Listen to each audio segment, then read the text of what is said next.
कभी सोचा है हम इस बड़ी सी दुनिया में अपनी जगह कैसे समझते हैं? हम कहाँ हैं, कैसे पहुंचे, आसपास क्या है?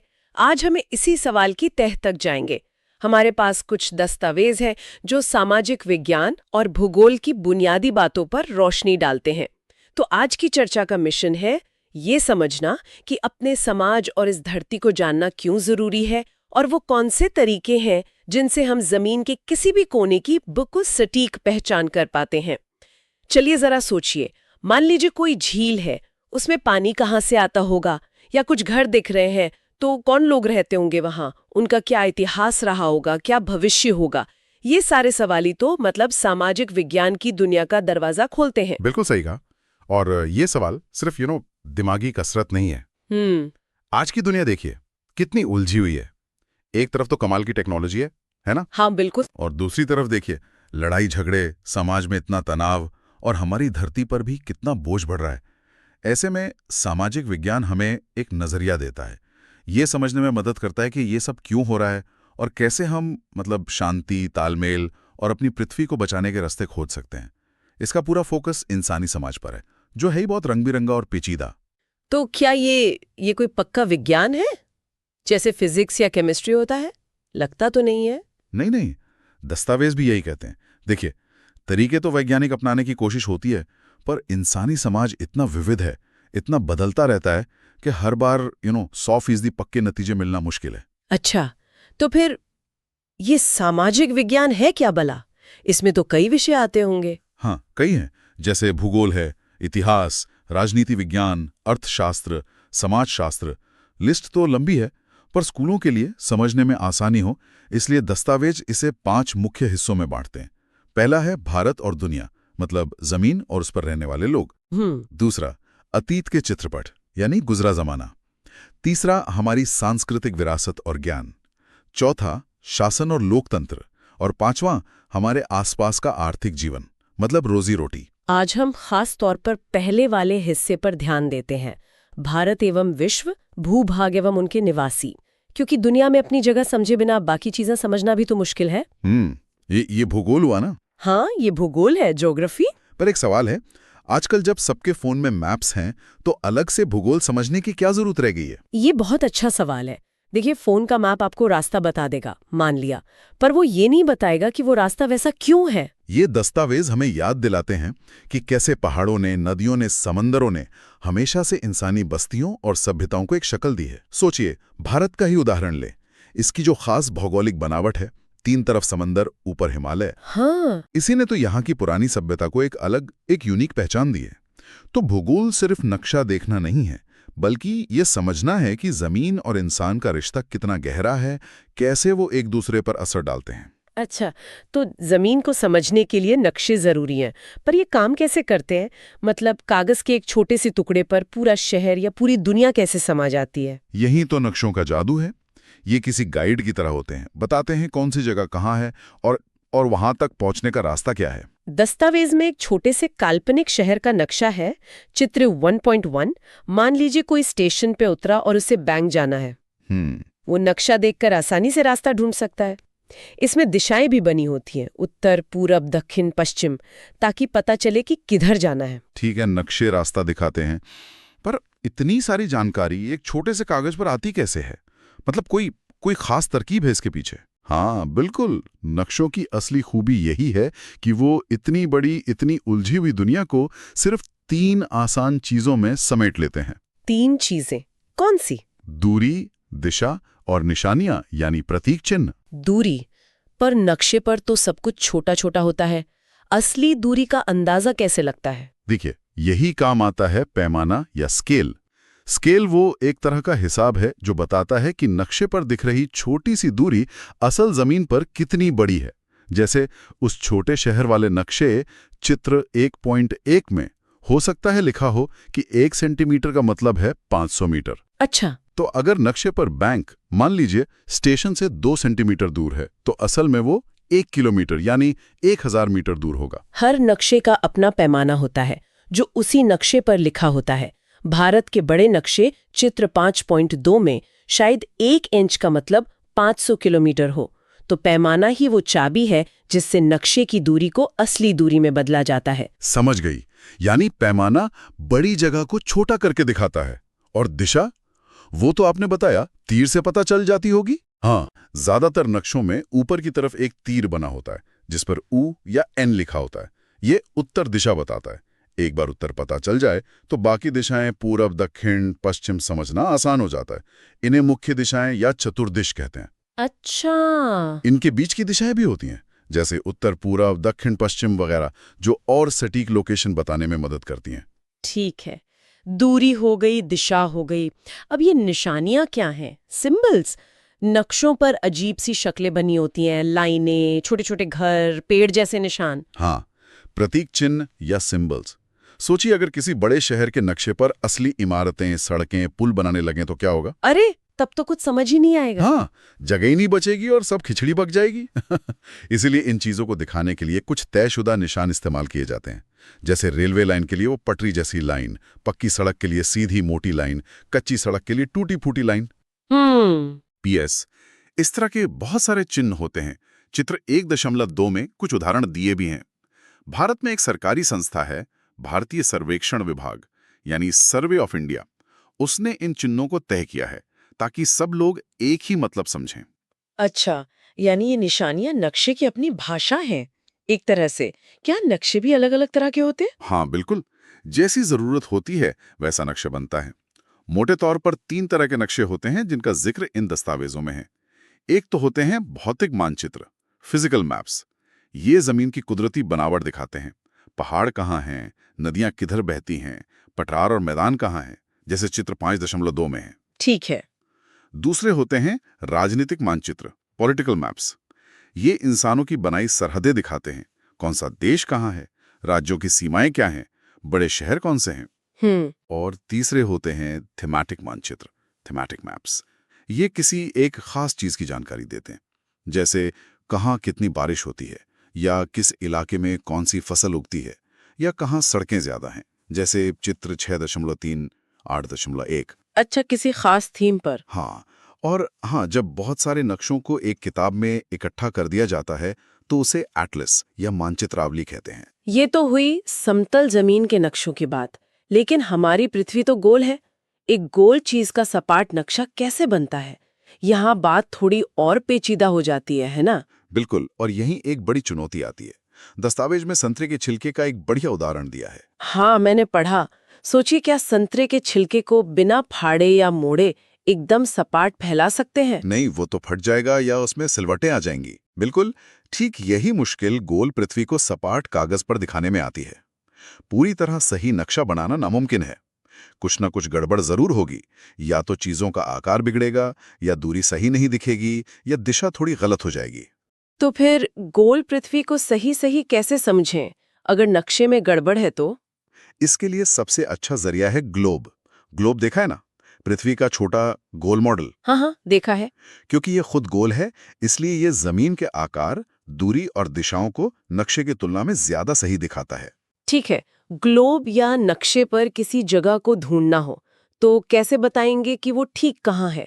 मतलब जैसे दिल्ली कहाँ है या लंदन कहाँ है, एकदम पिन पॉइंट करना हो तो? इसके लिए एक सिस्टम बनाया गया है जिसे कहते हैं निर्देशांक या कोऑर्डिनेट्स। ये बिल्कुल ऐसा ही है जैसा दस्तावेज में बाजार का उदाहरण दिया है। किसी को कहना कि मेन गेट से अंदर आकर 5वीं गली में 7वीं दुकान पर आ जाओ। हाँ, इससे तो बिल्कुल सटीक पता चल जाता है। या शतरंज का खेल देखिए, हर खाने का एक नाम होता है, अक्षर और नंबर मिलाकर, जैसे घा 4। अच्छा, तो धरती पर जगह बताने के लिए भी ऐसे ही गली नंबर और दुकान नंबर जैसे कुछ होते हैं? क्या है वो? हाँ, कुछ वैसा ही समझ लीजिए। धरती पर किसी भी जगह का पता बताने के लिए 2 चीजों की जरूरत होती है, अक्षांश लैटिट्यूड और देशांतर लॉन्गिट्यूड। ये ग्लोब या नक्शे पर खींची हुई काल्पनिक रेखाएं हैं। असल में जमीन पर ऐसी कोई लाइन नहीं है। 1 मिनट, अक्षांश और देशांतर, इसमें हमेशा गड़बड़ हो जाती है। कौन सा वाला लेटा हुआ है और कौन सा खड़ा? आसान है याद रखना। अक्षांश यानी लैटिट्यूड, ये लेटी हुई रेखाएं हैं। ग्लोब पर देखिए, सबसे ऊपर क्या है? उत्तरी ध्रुव। North pole. और सबसे नीचे? दक्षिणी ध्रुव। South pole. हाँ, इन दोनों के ठीक बीचों बीच पृथ्वी के चारों ओर एक सबसे बड़ा घेरा खींचा गया है। इसे कहते हैं भूमध्य रेखा या विषुवत वृत्त। इक्वेटर। इक्वेटर, इसे 0 डिग्री अक्षांश माना जाता है। अब इस भूमध्य रेखा के समानांतर मतलब पैरेलल उत्तर और दक्षिण में जो भी पूरब से पश्चिम की ओर घेरे खींचे गए हैं वो सब अक्षांश रेखाएं हैं। चित्र 1.3 में देख सकते हैं। अच्छा, पैरेलल सर्कल्स। बिल्कुल। भूमध्य रेखा 0 डिग्री है, उत्तरी ध्रुव 90 डिग्री उत्तर 90 डिग्री एन और दक्षिणी ध्रुव 90 डिग्री दक्षिण 90 डिग्री एस। इनके बीच की हर जगह का अक्षांश 0 डिग्री से 90 डिग्री उत्तर या दक्षिण में होगा। जैसे दिल्ली लगभग 29 डिग्री उत्तर अक्षांश पर है। ये रेखाएं जैसे जैसे ध्रुवों की तरफ जाती हैं छोटी होती जाती हैं। ये तो लॉजिकल है। हाँ, और एक और बात, अक्षांश का सीधा ताल्लुक जलवायु से भी होता है। भूमध्य रेखा के पास गर्मी ज्यादा होती है, उष्ण कटिबंध, और ध्रुवों के पास सर्दी, शीत कटिबंध। ठीक है, अक्षांश मतलब लेटी हुई रेखाएं, पैरेलल, जो उत्तर या दक्षिण की दूरी बताती हैं भूमध्य रेखा से। तो देशांतर खड़ी रेखाएं होंगी। बिल्कुल, देशांतर यानी लॉन्गिट्यूड ये खड़ी रेखाएं हैं जो उत्तरी ध्रुव से शुरू होकर दक्षिणी ध्रुव तक जाती हैं। ये अर्धवृत्ताकार यानी आधे घेरे जैसी होती हैं। चित्र 1.3। Semi circle. हाँ, सेमी सर्कल। जैसे अक्षांश नापने के लिए भूमध्य रेखा 0 डिग्री को शुरुआती लाइन माना, वैसे ही देशांतर नापने के लिए भी एक शुरुआती लाइन चाहिए थी। इसके लिए काफी सोच विचार के बाद 1894 में दुनिया भर के देशों ने मिलकर तय किया कि लंदन के पास ग्रीनविच नाम की जगह से जो देशांतर रेखा गुजरती है, ग्रीनविच, हाँ, जहां से जीएमटी लेते हैं, हाँ, वही ग्रीनविच, उस रेखा को 0 डिग्री देशांतर या प्रमुख यामयोतर माना जाएगा। पर ग्रीनविच ही क्यों? कोई खास वजह? उस समय ग्रीनविच की जो वेधशाला थी, ऑब्जर्वेटरी, वो खगोल विज्ञान और समुद्री नौवहन मतलब जहाजों के रास्ते पता करने के लिए बहुत महत्वपूर्ण मानी जाती थी। एक तरह से सेंटर बन गया था वो। तो इस 0 डिग्री रेखा से पूरब की तरफ 180 डिग्री तक और पश्चिम की तरफ 180 डिग्री तक देशांतर रेखाएं गिनी जाती हैं। अच्छा, 180 पूरब और 180 पश्चिम। हाँ, और 180 डिग्री पूरब और 180 डिग्री पश्चिम वाली रेखा असल में एक ही है, जो ग्लोब पर 0 डिग्री के ठीक पीछे पड़ती है। तो दिल्ली का पूरा पता क्या हुआ? लगभग 29 डिग्री उत्तर अक्षांश और 77 डिग्री पूर्व देशांतर। इन 2 नंबरों से दुनिया के नक्शे पर दिल्ली की सटीक जगह पता चल जाती है। ये तो बड़ी दिलचस्प बात है।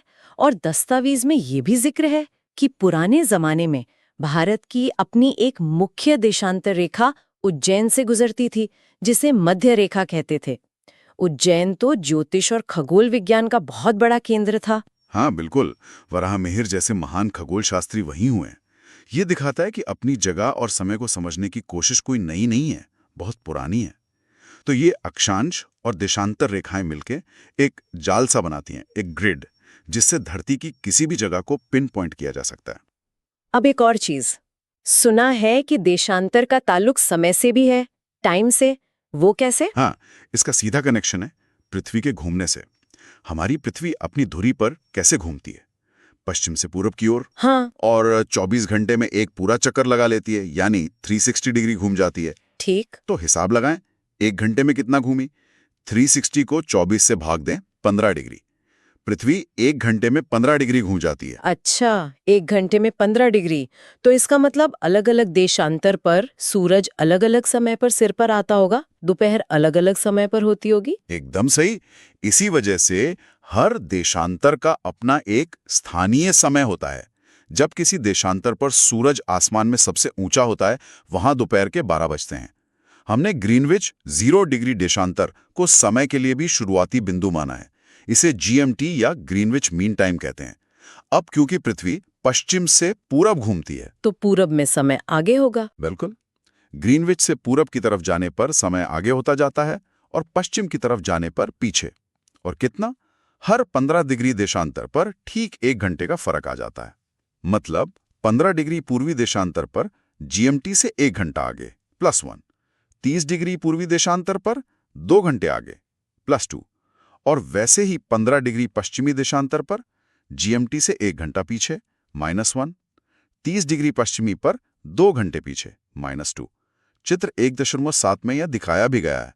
अरे वाह! तो वो जो दस्तावेज में गुजरात के पोरबंदर और असम के तिनसुकिया वाले दोस्तों का उदाहरण है, उनके शहरों के देशांतर में करीब 30 डिग्री का फर्क है। तो क्या उनके यहाँ सूरज डूबने के वक्त में भी 2 घंटे का अंतर होगा? हाँ, उनके स्थानीय समय के हिसाब से बिल्कुल होगा। जब तिनसुकिया, जो ज्यादा पूरब में है, में सूरज डूब रहा होगा, मतलब शाम हो रही होगी, तब पोरबंदर में अभी भी अच्छी खासी धूप होगी, दोपहर ढल रही होगी। उनके स्थानीय सूर्यास्त के समय में लगभग 1.25 या 2 घंटे का फर्क आ जाएगा। चलेगा। ट्रेन का टाइम टेबल कैसे बनेगा? कोई दिल्ली से मुंबई फोन करेगा तो टाइम अलग होगा, सबकी घड़ी अलग अलग टाइम बताएगी। हाँ, यही मुश्किल सामने आई जब तेज यातायात और संचार शुरू हुआ। इसलिए मानक समय, स्टैंडर्ड टाइम का तरीका निकाला गया। ज्यादातर देश क्या करते हैं कि अपने देश के लगभग बीच से गुजरने वाली किसी एक देशांतर रेखा के स्थानीय समय को ही पूरे देश का आधिकारिक, मतलब ऑफिशियल समय मान लेते हैं। अच्छा, एक टाइम पूरे देश के लिए? हाँ, भारत ने 82-82.5 डिग्री पूर्वी देशांतर रेखा के समय को अपना मानक समय चुना है। ये रेखा प्रयागराज यानी इलाहाबाद के पास मिर्जापुर से गुजरती है। यही हमारा इंडियन स्टैंडर्ड टाइम यानी IST है। IST, हाँ सुना है। ये ग्रीनविच मीन टाइम GMT से ठीक 5 घंटे 30 मिनट आगे GMT + 5.30 है। तो पोरबंदर और तिनसुकिया वाले दोस्तों की घड़ियां एक ही समय IST दिखाएंगी, चाहे उनके यहाँ सूरज अलग अलग समय पर डूबे। ऑफिस, ट्रेनें सब इसी IST के हिसाब से चलते हैं। समझ गई। यानी सुविधा के लिए पूरे देश में एक ही समय। पर दुनिया तो बहुत बड़ी है। क्या पूरी दुनिया में अलग अलग देशों के अपने अपने मानक समय हैं? ये कैसे तय होता है? हाँ, इसी आधार पर दुनिया को अलग अलग समय क्षेत्रों, टाइम जोन्स में बांटा गया है। ये मोटे तौर पर 15-15 डिग्री देशांतर की पट्टियां होती हैं, क्योंकि 15 डिग्री में 1 घंटे का फर्क आता है। लेकिन देशों की सीमाओं का ध्यान रखते हुए इन्हें थोड़ा बहुत एडजस्ट किया जाता है, ताकि एक ही देश के छोटे हिस्से अलग अलग जोन में न बढ़ जाएं। चित्र 1.8 में ये जोन्स दिखते हैं। कुछ देश इतने बड़े हैं, मतलब पूरब से पश्चिम तक इतने फैले हुए हैं कि उनमें एक टाइम जोन से काम नहीं चलता। उनमें एक से ज्यादा टाइम जोन होते हैं। जैसे अमेरिका में 6 टाइम जोन है मुख्य भूमि पर, और रूस में तो 11 टाइम जोन है। 11 टाइम जोन, बाप रे, सोचकर ही सिर घूम जाता है। अच्छा, एक और चीज है जो हमेशा कंफ्यूज करती है, अंतर्राष्ट्रीय तिथि रेखा, इंटरनेशनल डेट लाइन। ये क्या चीज है? हाँ, ये भी देशांतर से ही जुड़ी एक दिलचस्प चीज है। ये रेखा लगभग 180 डिग्री देशांतर पर है, मतलब 0 डिग्री ग्रीनविच रेखा के ठीक उल्टी तरफ ग्लोब पर। जैसा कि नाम से जाहिर है, इस रेखा को पार करने पर तारीख बदल जाती है, डेट चेंज हो जाती है। डेट चेंज कैसे? अगर आप जहाज या हवाई जहाज से पूरब की ओर जाते हुए इसे पार करते हैं, तो आपको अपनी घड़ी और कैलेंडर में एक दिन पीछे जाना पड़ता है। जैसे अगर सोमवार था तो रविवार हो जाएगा। अच्छा। और अगर पश्चिम की ओर जाते हुए पार करते हैं तो एक दिन आगे बढ़ाना पड़ता है, रविवार से सोमवार हो जाएगा। ये रेखा एकदम सीधी नहीं खींची गई है 180 डिग्री पर, इसे थोड़ा टेढ़ा मेढ़ा किया गया है। ज्यादातर समंदर से गुजारा गया है ताकि ये किसी जमीनी हिस्से या द्वीप समूह को 2 अलग अलग तारीखों में ना बांट दे, वरना एक ही द्वीप पर एक तरफ सोमवार हो और दूसरे तरफ रविवार। कमाल है। तो कुल मिलाकर आज हमने समझा कि ये जो सामाजिक विज्ञान है, ये हमें अपनी इस उलझी हुई दुनिया को समझने का एक नजरिया, एक फ्रेमवर्क देता है। और भूगोल, खासकर नक्शे और ग्लोब, वो इस दुनिया में अपनी जगह पहचानने के जबरदस्त औजार हैं। पैमाना, दिशा, निशानियां, फिर वो लेटी हुई अक्षांश रेखाएं, खड़ी देशांतर रेखाएं, ये सब मिलकर हमें बताते हैं कि हम कहाँ हैं। और देशांतर तो समय से भी जुड़ा है, जिससे टाइम जोन और हमारा IST तय होता है। सही कहा। ये सब जानने का मतलब है कि हमारे पास न सिर्फ इस भौतिक धरती को, बल्कि इंसानी समाज की जो पेचीदगियां हैं, उनको भी समझने और उनमें अपना रास्ता निकालने के साधन मौजूद हैं। ये सिर्फ फैक्ट्स नहीं है, ये टूल्स हैं सोचने के।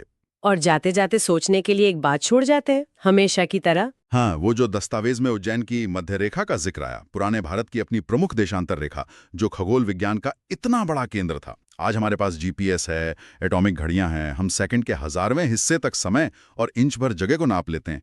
जरा सोचिए, वो पुरानी सभ्यताएं जिनके पास ये सब नहीं था, वो अपने तरीकों से, अपने तारों सितारों के ज्ञान से इस ब्रह्मांड को और उसमें हमारी पृथ्वी की जगह को कैसे समझती होंगी? उनकी गणनाएं, उनकी दुनिया को देखने की नज़र वो कैसी रही होगी? ये सवाल हमें आज की इस प्रिसाइज जानकारी से परे इतिहास की गहराइयों में झांकने को मजबूर करता है।